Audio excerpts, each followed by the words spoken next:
We did 3 weeks of 2 weeks of train up and a whole week of testing, but it took a lot longer than that just to get everything planned, get everything coordinated, get all the soldiers here because they're coming from all across the corners of Europe.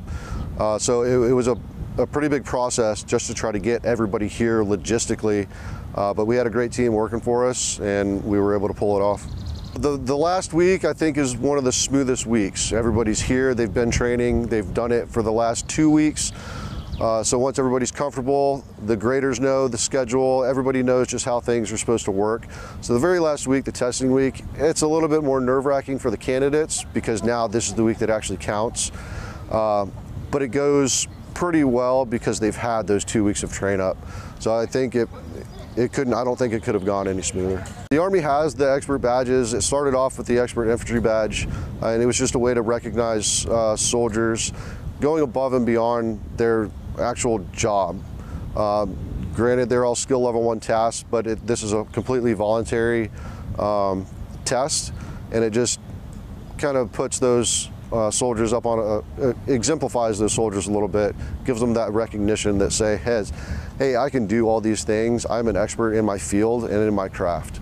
And it just gives them a little bit more recognition amongst the other soldiers. It started with the expert infantry badge, and then the Army branched it out to include the medical field, and then eventually all soldiers across all MOSs so that they could recognize those soldiers as well. The true blue for the expert infantry badge and the perfect edge for the expert soldier badge, every soldier that goes out for these badges is allowed 3 no-goes per lane. You have a weapons lane, a medical lane, and a patrol lane. So any soldier could get a no-go on each lane. The perfect edge and the true blue recognizes those soldiers that got 100% first time go on all 3 lanes, not a single no-go. So the Army, to me, I think puts a lot of emphasis on it because every MOS, regardless of what you are, we don't always have the opportunity to train on all these tasks all the time. We're usually focused on a select few.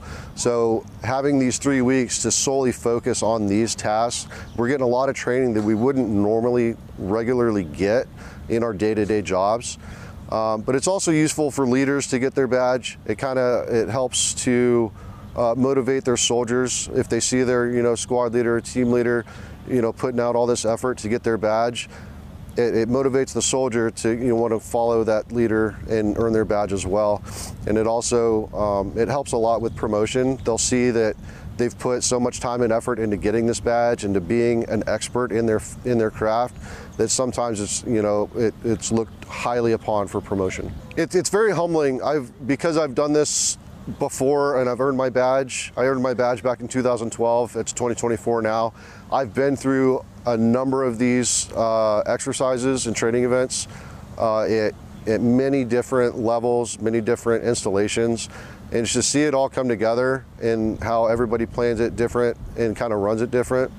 But to me, just being able to be that leader that motivates their soldiers to get it, no matter, I got it back in 2012. I've been to so many different units since then, and every time since then, I'm promoting this and trying to motivate all my soldiers, regardless of what unit I've been to get their badge.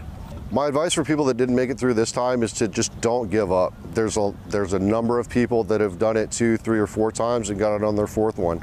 Some people get it their first time, second time, third time, but just don't give up. A lot of people made it to the very last day and just a silly mistake cost them the badge. So just don't give up. You were perfect, up until you weren't. So just don't give up.